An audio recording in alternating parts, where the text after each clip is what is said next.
Chapter 1. The Clashing of Worlds. Long before the iron axe or the settler's rifle, before fences divided the grasslands and the word Queensland was spoken, the land near what is now Point Parker was alive with songlines and memory. Here on the tidal fringes and sweeping saltlands, the people, Gangalida, Garawa, and their kin, walked within a universe older than any written record.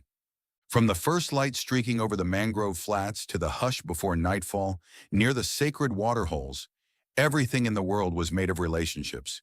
People to country, country to spirit, spirit to every living thing. The stories did not begin with men or women, but with the dreaming, an ever-present, ever-continuing force that shaped the rivers, stars, sand ridges, and seas. This world was not imagined. It was lived, breathed, and danced. Children grew up under the watchful gaze of the old ones, each taught from birth that land and sea were not property nor backdrop, but kin. Every waterhole had a spirit, every reef had a name. Here, to gather shellfish or dig for yams was not simply hunting or collecting. It was participation in a system of law as binding as the tides. Laws were not written in books but carved as stories into the land itself and passed down in whispers, in ceremony, in laughter after the hunt, and in tears for those who passed. To the Gangalida and neighboring tribes, sea country was as much a domain of law as the camp itself. The tides marked cycles of plenty and want. Knowing when mullet would school or when turtle would nest was not luck, but the product of generations of watching, listening, and remembering. Saltwater and freshwater people lived in intricate kin systems, every person linked by skin and totem to a particular place and responsibility. Some claimed rights through their father's line, some through their mother's.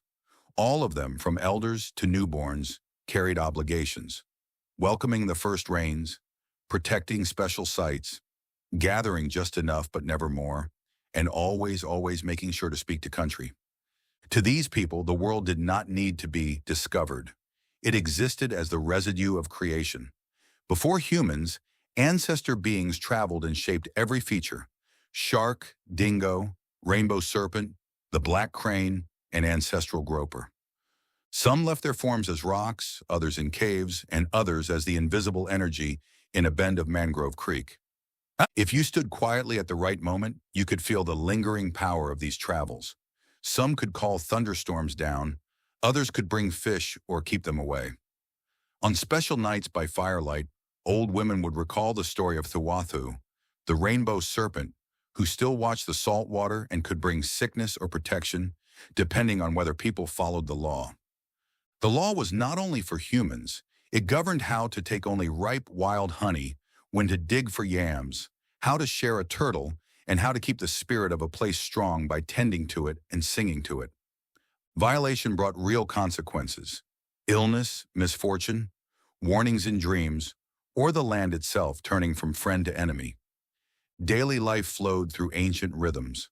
People moved inland and along the coast with the seasons, camping on high sand ridges during the wet, gathering at fish traps when the tides were right.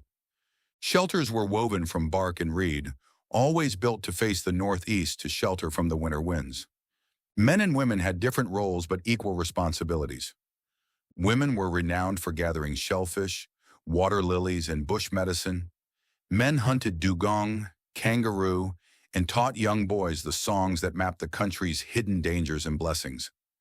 Everyone learned to read the wind, the flight of birds, and the lean of trees after floods. Children learned by watching how to catch blue swimmer crabs with a quick hand, where the bush honey lay in twisted paper bark, which trees marked a dreaming track, and which places to avoid out of respect or fear. The language itself reflected this web of place. There were names for every bend, every spit of mangrove, every hole where the ancestor beings had rested. Empty land did not exist.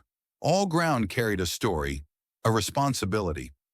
Law was kept alive through ceremony, not distant ritual, but living history. Every movement, from weaving a basket to fishing by moonlight, was part of spiritual practice. Song and dance reinforced clan obligations and stitched together families scattered wide by river and tide. Elders, men and women alike, were respected as the keepers of knowledge. Their duty was to remember the paths of the seasons, when to burn country, which stones hid the bones of the ancestors, and which words to whisper to make rain or keep it away. Respect for place was absolute. Some sites, too powerful or dangerous, could only be approached by those with the right kin connection. A child's first steps were marked at their mother's milk country, their father's dreaming country, and sometimes even special marks were painted with ochre in secret ceremony. The dreaming, the spiritual backbone of the world, was not a myth. It was felt in every meal, every feast, every return from the sea. It explained not just the beginning of things, but the way life kept going, the endless cycles of tide, moon, and wind.